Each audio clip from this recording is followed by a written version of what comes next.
आज के online class में आप सभी का स्वागत है। आज बीए प्रथम वर्ष भूगोल के भौतिक भूगोल प्रश्न पत्र का अध्ययन करेंगे और इस भौतिक भूगोल में हम लोग पृथ्वी की उत्पत्ति अध्याय का अध्ययन करेंगे। पिछले दिनों हम लोग पृथ्वी की उत्पत्ति से संबंधित सिद्धांत तो नहीं, अभी हाइपोथेसिस कहिए, संकल्पना में हम लोगों ने विकासवादी या एकतावादी सिद्धांत का अध्ययन किया था। उसमें बफन, कास्ते द बफन, जो कि फ्रांसीसी भूगोलवेत्ता थे, वैज्ञानिक थे, उन्होंने अपनी संकल्पना प्रस्तुत की थी। शुरू में तो यह संकल्पना बड़ी रोचक एवं सरल लग रही थी, लेकिन जैसे जैसे इस संकल्पना को आलोचनाओं की कसौटी पर कसा जाने लगा, वैसे वैसे ही यह संकल्पना विद्वानों के अनुसार अपनी मौलिकता खोती सी गई। तात्पर्य यह हुआ, इस सिद्धांत का महत्व बस इतना ही है कि बफन महोदय ने आने वाले जो अन्य विद्वान थे उनके लिए मार्ग प्रशस्त किया कि इस दिशा में खोज एवं अनुसंधान की आवश्यकता है और एक सर्वमान्य सिद्धांत पृथ्वी की उत्पत्ति या सौरमंडल की उत्पत्ति की आवश्यकता है। इसी क्रम में ये विकासवादी सिद्धांत ही है, इवोल्यूशनरी थ्योरीज है। इसी में दूसरे जो विद्वान थे, इमैनुअल कांट, उन्होंने अपनी संकल्पना या परिकल्पना 1755 ईस्वी में दी। इमैनुअल कांट जर्मन विद्वान थे, क्योंकि इनका योगदान कई विषयों में है, चाहे दर्शन शास्त्र हो, चाहे विज्ञान के विषय हो, या भूगोल हो, या अन्य विषयों में भी इनका बहुत योगदान है। बड़े दार्शनिक माने जाते हैं।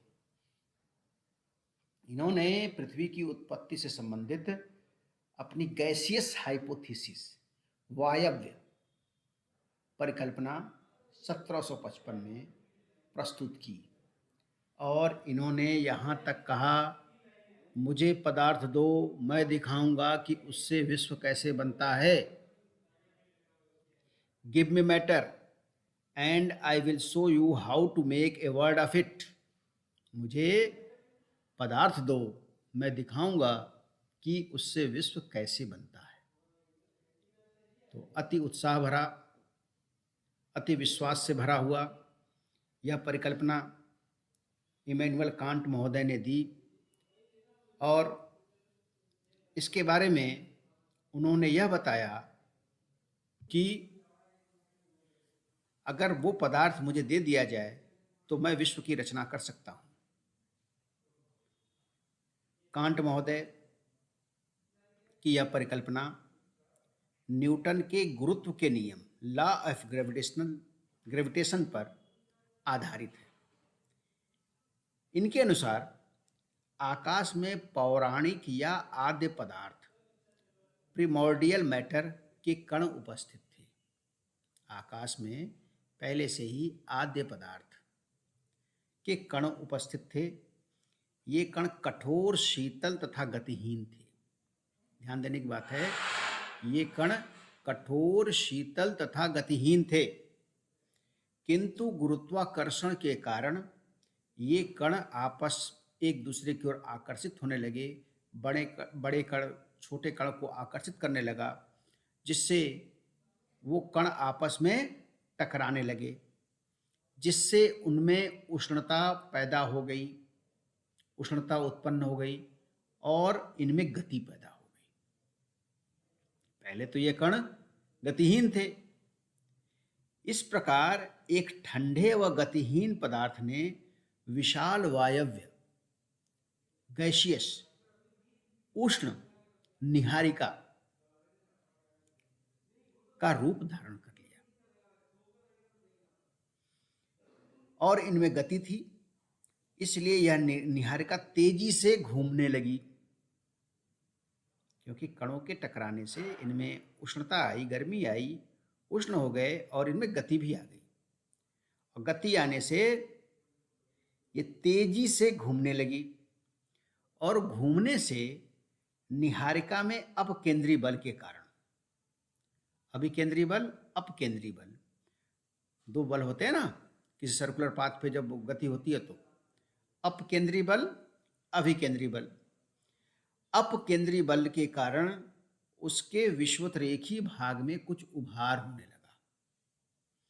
विषुवतरेखी भाग में कुछ उभार होने लगा। देखिए इसको मैं बनाता हूं आपके स्लाइड पे। ये सर्किल है, ये गति होने लगी और ये घूमने लगी और इस घूमने से इनमें अप केंद्रीय बल, सेंट्रीफ्यूगल, ध्यान दीजिए, सेंट्रीफ्यूगल फोर्स उत्पन्न हो गया, जिससे विषुवतरेखी भाग में कुछ उभार सा आ गया। इस विषुवतरेखी भाग में कुछ उभार आ गया और इस प्रक्रिया के तेज होने से और तेजी से बढ़ रहे, इस प्रक्रिया के तेज होने से कुछ पदार्थ एक छल्ले के रूप में निहारिका से बाहर गिर पड़े। तेजी होने से कुछ पदार्थ एक छल्ले के रूप में इस निहारिका से बाहर निकल पड़े और इस प्रकार से ये कि 9 निहारिकाएं निकाली, 9 छल्ले निकले। 1 2 3 4 5 6 7 8 9 छल्ले निकल गए और प्रत्येक छल्ला संगठित होकर एक ग्रह का निर्माण हो गया, ग्रह बन गया। प्रत्येक छल्ला संगठित होकर ग्रह बन गया। अब पदार्थ का अवशिष्ट भाग जो शेष बचा था वो सूर्य बन गया। जो शेष भाग था छल्ले के निकलने के बाद से वह सूर्य में बचा रह गया, वो सूर्य बन गया।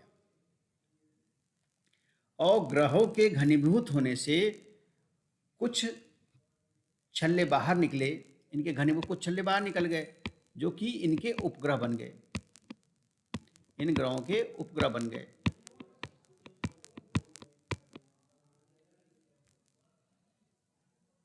इस प्रकार सौर परिवार की रचना हुई।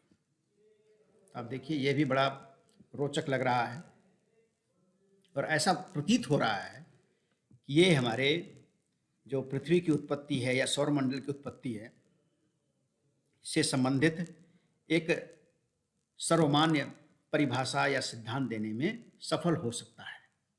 लेकिन जब आलोचना की बात आई तो आलोचनाएं भी इस सिद्धांत की खूब हुई। पहला, कांट ने जो आद्य पदार्थ बताया था उसका स्रोत क्या है इसकी व्याख्या नहीं थी। दूसरा, कांट ने ऊर्जा की स्रोत की व्याख्या नहीं की जिससे आद्य पदार्थ के कणों में गति उत्पन्न होती है। पहले तो ये ठंडे थे, बाद में गतिहीन हो गए, ठंडे तथा गतिहीन थे, बाद में गतिशील हो गए, ये भी नहीं बताया इन्होंने। आद्य पदार्थ तो पहले से ही मौजूद था, उसमें गुरुत्वाकर्षण शुरू से ही रहा होगा, तब कणों के परस्पर टकराने की प्रक्रिया बाद में क्यों हुई? भाई आद्य पदार्थ ऐसा था ही नहीं कि गति उसमें टकराने से हुई एक समय विशेष पर, ये तो बहुत पहले से उपस्थित था, फिर क्यों नहीं हुआ?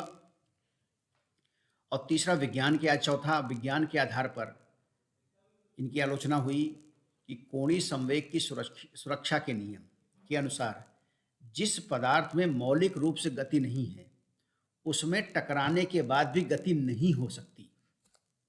मतलब ये इनका जो मेन सिद्धांत था, जो मेन आधार था सिद्धांत का, कि कण आपस में टकराते हैं, टकराकर बड़े होते हैं, बड़े होने से फिर इनमें गति आती है, उष्णता आती है।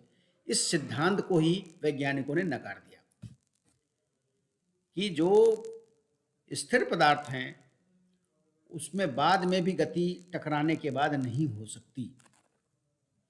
अब पांचवां अंतिम जो आलोचना थी वह यह थी कि कांट ने यह भी बताया था कि परिभ्रमण करती हुई निहारिका के आकार में वृद्धि के साथ ही गति भी तीव्र होती है।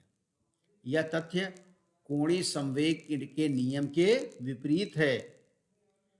वस्तु का आकार बढ़ने पर उसकी गति कम हो जाती है। इन कमियों के बावजूद भी या आलोचनाओं के बाद भी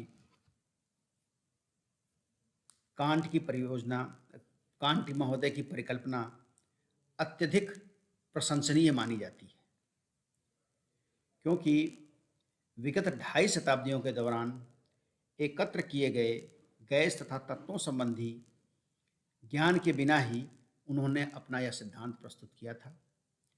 उसकी परिकल्पना का महत्व इसलिए भी है कि न्यूटन के गुरुत्वाकर्षण के सिद्धांत पर आधारित प्रथम परिकल्पना थी तथा इस प्रकार उन्होंने निहारिकी परिकल्पना का प्रेरणा बनी, पॉइनियर बने। ऐसा कहा जाता है कि उनकी यह परिकल्पना एक प्रकार से भाग्यशाली अनुमान, लकी गेस थी।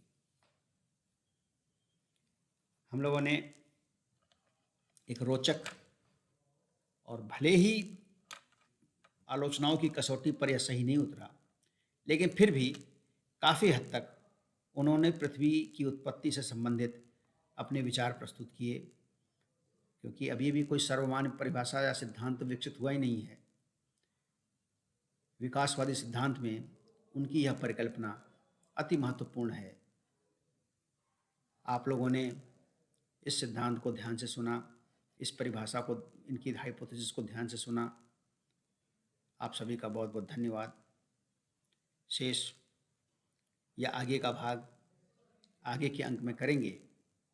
तब तक के लिए आपका पुनः धन्यवाद।